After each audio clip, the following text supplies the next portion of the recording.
picture that I saw on social media. Layla, Macy, Michaela, Demi, Jesse. It looks like a paint splatter place. It didn't look like you or Taylor were invited.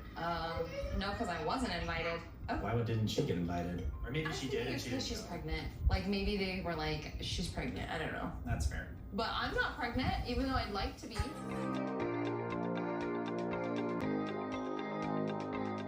Hello everyone, I hope everybody is having a great day.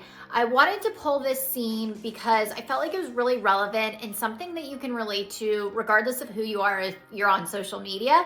So this is from episode 5 of The Secret Lives of Mormon Wives. In this scene, you see Whitney talking to her husband about something that she's seen on social media. Now we're gonna take aside any feelings or any thoughts we have about Whitney and why she's reacting this way in this video.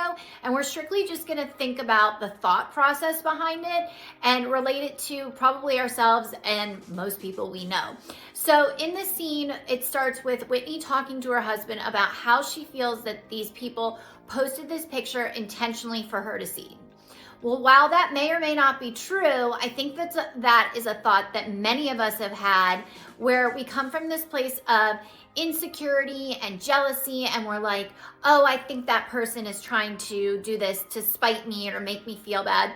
Most often, that is not the case. I'm not saying that that's true all of the time. I'm sure there are people who are out there and maybe in this circumstance that was the case where it's an intentional thing like, hey, see, look what I was doing and you weren't doing, which is not a nice thing. It doesn't go along with our kind words and our kind actions, but that's not what we're talking about. We're talking about just how that feeling is. And I think it's very easy for all of us to internalize things and to make up these stories in our heads and think that people are intentionally doing these things to us or so that we'll see them. But most of the time, people are just doing things because they want to do them, and it's not necessarily targeted at any one person.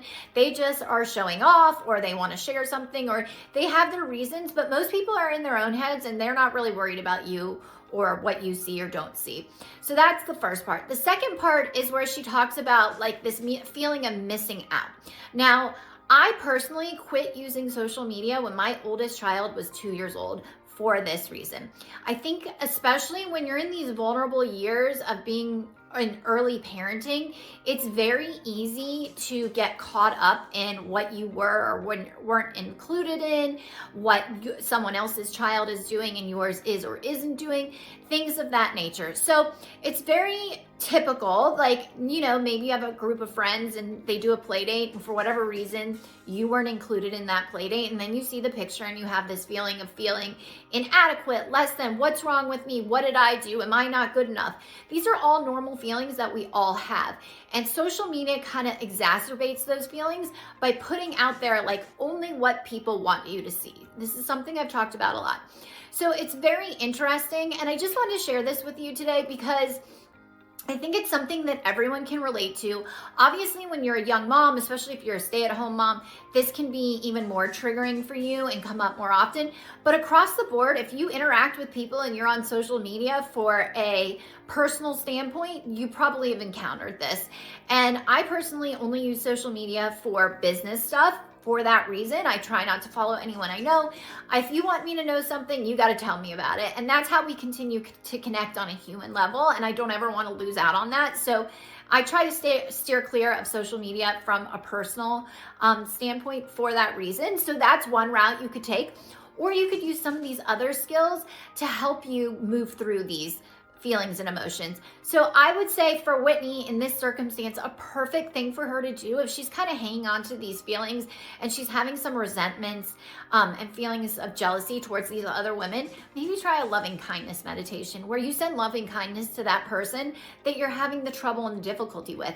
I promise you it will make you feel better. So if this is something you would like to work on, please feel free to reach out to me. Check out jennamcdonough.com, self-paced options over at soulcandywellbeing.com.